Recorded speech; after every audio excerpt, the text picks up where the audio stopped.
Berita dan maklumat palsu bukan perkara yang mudah dalam era penggunaan media sosial masa kini. Justru Jabatan Penerangan Malaysia memain peranan penting agar maklumat sahih dan tepat sampai kepada masyarakat. Rosila Jos ada laporannya. Jangan lupa untuk mengibarkan bendera wilayah sepenuh hari wilayah pada 1 Februari ini. Guna kaedah serampang dua mata, itu yang dilakukan Jabatan Penerangan Malaysia JAPEN melalui pasukan hebahan bergerak Info on Wheels bagi melaksanakan penyampaian maklumat yang sahih dan terkini di Labuan. Menyampai secara terus dan mendekati masyarakat, JAPEN menyelusuri 27 buah kampung dan bandar di Labuan mendengar permasalahan rakyat untuk diselesaikan kerajaan. Info on Wheels ni menggunakan dua kaedah. Pertama sekali kita akan menyampaikan secara terus. Dalam masa yang sama kita akan membuat engagement di mana kita akan membuat tinjauan secara rambang di kawasan tumpuan ramai dengan harapan supaya kita dapat menyelami permasalahan dan juga perkara-perkara yang perlu diselesaikan. Selain itu, sepanjang melaksanakan IOW, JAPEN turut main peranan mendidik masyarakat. Penerusi penyampaian maklumat juga mengedarkan bahan-bahan terbitan berkaitan isu serta inisiatif kerajaan. Mereka mendekati komuniti, membina hubungan baik dan sejahtera bersama mereka. Kita mahukan orang ramai mendapatkan maklumat yang tepat, sahih dan terkini, dan kita berharap juga orang ramai masyarakat khususnya di Labuan dapat menerima dulu berita itu adakah sahih ataupun tidak sahih, bukan palsu. Bagi warga Labuan, IOW bukan sahaja memberikan mereka maklumat perkembangan semasa, malah juga penerangan mengenai dasar negara penerusi bahan terbitan. Memang paling baiklah bagi kami yang di Labuan ni tentang dia bergerak memberitahu maklumat tentang masa PKP, masa kita mau menyambut perayaan dan banjir semua memang mau diteruskanlah. Kurangnya pun macam orang kampung tahu tentang maklumat-maklumat. Bagus, itu memang bagus. Kasih information kami ramai tahulah. Harap memang itu informasi memang bagus. Memang bermanfaat dan berguna sebab kita tahu apa yang terjadi di Labuan ni. Sekarang ni banyak kes-kes yang macam kes COVID. Lepas tu kita nak tahu ada vaksin yang kena bagi, di mana. Itu informasi yang berguna lah. So, kalau boleh lah, benda ni diteruskan sampai bila-bila. Apa-apa maklumat yang kena siarkan tu kita tahu. Mempelbagaikan penyampaian maklumat menerusi komunikasi dua hala serta pendekatan secara terus bersama komuniti, Jabatan Penerangan JAPEN Labuan menerusi pasukan hebahan bergerak Info on Wheels terus memberikan maklumat terkini, tepat dan sahih kepada warga Labuan khususnya. Ia bagi mengelakkan berlakunya penularan berita yang tidak sahih serta bagi memastikan warga Labuan untuk sentiasa peka terhadap perkembangan semasa yang berlaku ketika ini. Rosila Jos, Berita RTM.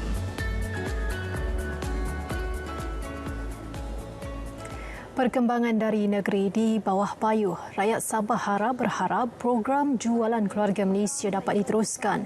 Perinciannya bersama Inisia Dollars. Silakan. Baik Nurul, program jualan keluarga Malaysia PJKM yang menawarkan barangan asas lebih murah sehingga 20% mendapat sambutan menggalakkan masyarakat di Kudat. PJKM menawarkan pelbagai pilihan barangan keperluan asas seperti gula, tepung, minyak masak, beras, sayur-sayuran dan telur. Program ini dijayakan Kementerian Perdagangan Dalam Negeri dan Hal Ehwal Pengguna KPDN HEP, Kementerian Pertanian dan Industri Makanan, Lembaga Pemasaran Pertanian Persekutuan dan beberapa agensi lain. Saya melihat sambutan program ini sangat menggalakkan. Semalam kehadiran lebih daripada 1,000 orang ke tempat ini. Dan salah satu tujuan program ini adalah memberi peluang kepada para pengguna untuk membeli barangan dengan harga yang lebih rendah. Beliau berkata demikian kepada RTM selepas membuat tinjauan pelaksanaan program ini yang bertujuan membantu meringankan kos sara hidup rakyat. Pegawai Daerah Kudat Bakri Nanun turut menyambut baik program ini dan menyifatkannya langkah tepat dalam membantu rakyat membeli barang keperluan dengan harga lebih rendah. Program pada hari ini amat baik yang diadakan ataupun dianjurkan oleh KPDN-HEP bahagian Kudat ini memberi peluang kepada para penduduk untuk membeli belah. Sementara itu disandarkan, masyarakat berharap PJKM dilaksana secara berterusan demi manfaat rakyat keseluruhannya. Syukurlah dengan adanya keluarga Malaysia, kami sebagai pengguna dapat meneruskan kehidupan dengan lebih senanglah. Apalagi macam saya sebagai penjual kan, pembikin lekor. Jadi saya bergantung kepada minyak. Kalau tidak ada minyak, saya punya perusahaan susah berjalan. Lebih murah dari harga yang biasa lah. Terutama sekali perbelanjaan harian seperti tepung, telur, beras dan juga minyak masak. Sekiranya program ini lebih kerap diadakan, rakyat bersyukurlah buat keadaan masa sekarang ini. Sekurang-kurangnya barang yang kita perlukan ada, tapi kecuali minyak lah susah mau dapat. Baru hari ini saya dapat beli minyak lah. Ada promosi itu ada lebih kurang dibanding biasa dia punya harga. Kalau bagi saya wajar diteruskan. Yang harga yang patutan sangat bagus untuk semua rakyat lah. Terutamanya macam kami ini yang berpendapatan rendah ni kan. Jadi kita bersyukurlah sebab ada program macam begini. Kalau boleh bagi kerajaan tolong teruskanlah. PJKM yang dilancarkan Perdana Menteri Datuk Seri Ismail Sabri Yaakob Disember tahun lepas merupakan inisiatif jangka pendek sebagai menyokong pelbagai langkah serta tindakan jangka panjang lain menangani impak kenaikan harga barang asas. Majlis Amanah Rakyat MARA memuji usaha murni Majlis Ugama Islam Sabah MUIS menubuhkan ahli jawatan kuasa hab halal di Sabah. Usaha berkenaan bukan sahaja dapat memantau status halal aktiviti perniagaan yang dijalankan di negeri ini, malah mampu mengekang kemasukan produk asing yang melanggar peraturan status halal seperti isu kartel. Bercakap kepada RTM, Pengerusi MARA Datuk Azizah Muhammad Dun juga yakin usaha tersebut memberi manfaat kepada usahawan tempatan. Dalam pada itu katanya, untuk tahun ini pihaknya akan lebih proaktif bekerjasama dengan pelbagai pihak membantu usahawan di negeri ini mendapatkan persijilan halal untuk memperkembang bidang perniagaan ke luar negara. Kita tahu juga bahawa ada keperluan kalau kita mau ke peringkat global, kita dapat menembusi pasaran-pasaran tertentu ini. Sijil halal itu adalah amat perlu bagi mereka. Ini saya lihat bahawa masih lagi menjadi satu kekangan lah kepada usahawan bumi putra kita khususnya yang berada di luar bandar. Ketika ini, MARA menjalin kerjasama dengan Perbadanan Pembangunan Halal HDC di bawah Kementerian Perdagangan Antarabangsa dan Industri berkaitan persijilan halal bagi usahawan yang berdaftar dengan MARA.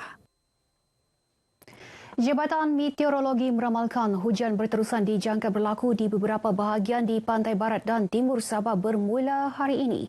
Untuk perinciannya kita terus bersama Nirona Newman. Rona, silakan.